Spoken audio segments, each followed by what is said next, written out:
97-99 წუთზე დი მარია შევხედე და ძალიან დაღვრემილი მომეჩვენა. თითქოს მეუბნებოდა რომ უკვე წავაგეთ. კარგი რა შანსი გქონდა, მაგრამ ვერაფერს ვერ მივახციეთო.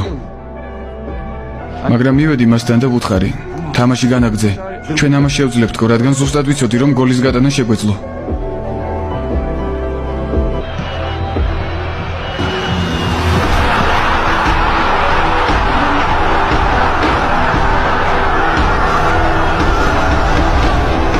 შესანიშნავი შეგრძნება იყო, თითქოს დავიდან დავიბადე. მოვკვდით და აღსდეკით. ამ გოლის შემდეგ ვიცოდი რომ მოეჭველად მოვიგებდით.